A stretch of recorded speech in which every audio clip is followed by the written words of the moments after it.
Oi pessoal, tudo bem? Professor Júnior de Biologia, mais uma vez para nossas aulas. No dia 27 de agosto de 1883, um dia realmente terrível para a população que vivia na ilha de Krakatoa, na Indonésia. Um dos muitos vulcões ativos lá explodiu, um vulcão que estava no centro da ilha, mandando fumaça para mais de 27 quilômetros de altura e lava, reduzindo a ilha a um terço do seu tamanho original. Além de muitos seres humanos que morreram, muitos animais e, obviamente, os vegetais foram devastados dessa ilha. Bom, pensando assim, você deve imaginar que como é essa ilha hoje. Por incrível que pareça, grande parte dessa ilha foi revitalizada de forma natural. Isso mesmo. O que acontece? Esse nome nós chamamos de sucessão ecológica. A sucessão ecológica é quando naturalmente a vegetação ela volta para o seu lugar de origem. Obviamente, com a vegetação, isso fica propício também para os animais se instalarem novamente. E hoje nós vamos ver sobre dois tipos de sucessão ecológica: a sucessão primária e a sucessão secundária também. Beleza? Vamos compartilhar a tela com vocês para a gente poder seguir. Vamos lá. Então, olha só, gente. Está aqui a sucessão ecológica. E como eu disse, nós temos dois tipos de sucessão ecológica. Sucessão ecológica primária e secundária. E essas sucessões, elas podem ter alguns locais para acontecer, tá? Então eu coloquei aqui para vocês 3 locais que você pode ter essa sucessão ecológica, que seriam uma hidrarca, então um local que tem muita água, né, um pântano, um rio, um lago, ou uma mesarca, que poderia ser um local de umidade média, e a xerarca, que seria um local mais desértico, mais árido, onde você não tem água, tá bom? Então, olha só, a primeira que nós temos aqui seria a sucessão primária, tá? Bom, o que acontece, qual a diferença entre uma sucessão primária e uma secundária? Bom, a sucessão primária, ela começa em uma rocha nua, ou seja, é uma rocha que não tem nenhum tipo de matéria orgânica sobre ela. Então, como é que vai chegar então uma matéria orgânica num local como esse? Ou como até falei ali na introdução, em Krakatoa, um lugar que estava ali só com magma endurecido.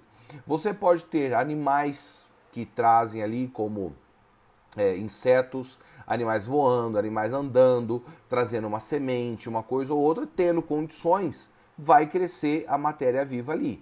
Pode vir pela água, pode vir pelo vento, pode vir de todas as formas possíveis para poder gerar vida ali de alguma forma.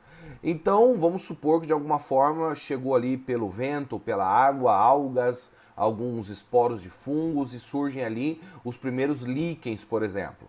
Surge ali esporos, por exemplo, pela água, quem sabe, escorrendo de algum lugar de musgos. Então você já vai tendo ali uma comunidade pioneira, né? Então você percebe que ela tende a se instalar ali, né? E obviamente o que vai acontecer? Esses musgos vão morrendo, esses líquens vão morrendo, e daqui a pouco nasce outro sobre ele, morre, nasce, e fica essa sequência toda, até que chega um momento que já começa a formar uma primeira camada de solo e matéria orgânica. Então já consegue vir agora uma semente de uma gramínea, né? Então você já vai vendo ali na imagem até, você vai vendo que a camada de solo com matéria orgânica ela vai aumentando. Porque uma gramínea ela não vai crescer numa rocha nua como essa.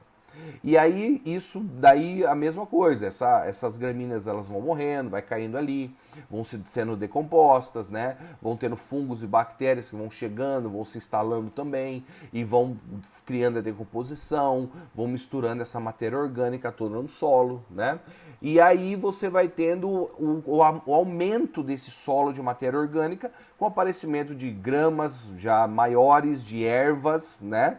Então tudo que você está vendo na imagem ali que está aumentando a quantidade de matéria orgânica no solo, né? Aqui você tem uma outra comunidade que seria já uma comunidade mais intermediária, né?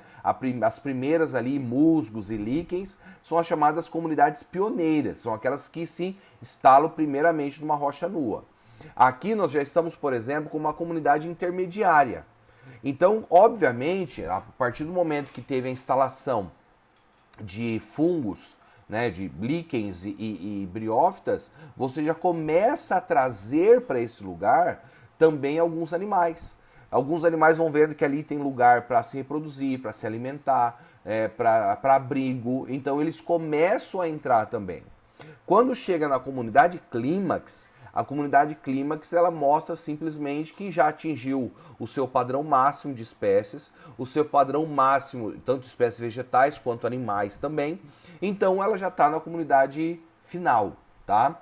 Obviamente, nem toda a comunidade clímax vai ser como a imagem aqui, linda, bela, com muitas árvores, né? Você tem, por exemplo, um deserto com alguns cactos, geralmente a comunidade clímax é isso, entendeu? Então isso que vocês têm que entender, que a comunidade clímax ela pode estar em vários lugares. Assim como eu falei anteriormente, um lugar xerarca você vai ter em deserto. Então você não vai ter uma comunidade clímax igual de uma floresta amazônica, por exemplo. São diferentes. Já na sucessão secundária, são locais onde já houve matéria orgânica em algum momento, tá? E a partir desses resquícios de matéria orgânica, há um reflorestamento natural, né? Há uma sucessão de eventos até a comunidade clímax. Então essa área desmatada que eu coloquei aqui, ela poderia ser realmente um desmatamento, né? Cortaram tudo ali, deixaram sem sombra, sem umidade e realmente morreu tudo ali, né? Poderia ser que seria uma questão assim antropística, né? Ou antrotípica, perdão. Por que antrotípica? Porque daí seria o homem que fez esse desmatamento, essa queimada, de alguma forma ocasionado pelo homem. Poderia ser também um fator natural, então o excesso de chuva, que houve alagamento e a vegetação não suportou essa quantidade de água. Então você tem que entender que na sucessão secundária ela já houve em algum momento ali matéria orgânica, tá?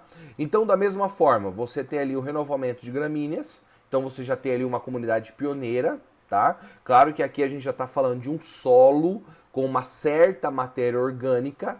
Então, obviamente, ela tende a ter uma velocidade, dependendo de como está o solo, maior do que a sucessão primária até chegar na comunidade clímax, né? Aí você tem o reaparecimento de arbustos até você alcançar o que nós conhecemos aqui como a comunidade clímax, tá? Nessa imagem aqui, eu coloquei para vocês um esquema que mostra bem separado a pioneira, as comunidades, a comunidade clímax. Então você tem lá o terreno estéril, né? Você tem as comunidades pioneiras, como líquens e musgos, né? Briófitas. Aí você já tem aqui a comunidade intermediária com gramíneas, com ervas, com arbustos. Então você vai percebendo também na imagem que ela vai aumentando a matéria, a camada de solo com matéria orgânica até chegar à comunidade clímax, onde essas raízes elas conseguem se penetrar bem e se nutrir muito bem. Então aqui a gente já tem caimento de folhas, de frutos, vai tendo a decomposição deles, enriquecendo o solo, mantendo essa vegetação linda, bela e crescida, né? E esse último slide aqui, ele mostra sobre a região do ecótono. O que seria esse ecótono? Muitas vezes quando a gente olha uma área que está em processo de sucessão ecológica, a gente não consegue saber exatamente qual área que ela é comunidade pioneira, onde que ela está ali, a clímax. Então você vê esses locais de transição entre uma clímax e uma outra, tá? Em duas clímax. Então você vê esse meio de transição. E é essa transição entre uma comunidade clímax e outra, que você tem esse processo de sucessão ecológico aqui, e na imagem você vê que elas são bem diferentes, essa é a comunidade ecótono. Então é onde aqui vai chegar um certo momento, dentro de algum tempo, que ela vai se tornar uma comunidade clímax com vegetação e animais semelhantes a essas que estão ao redor também, tá? Pessoal, a aula de hoje é só. Na próxima aula nós vamos estar falando sobre biogeografia, tá? Então a gente vai juntar um pouquinho da geografia com a própria biologia, falando um pouquinho sobre os biomas, tá bom? Tanto os biomas brasileiros como também os biomas mundiais, beleza? Pessoal, por hoje é só.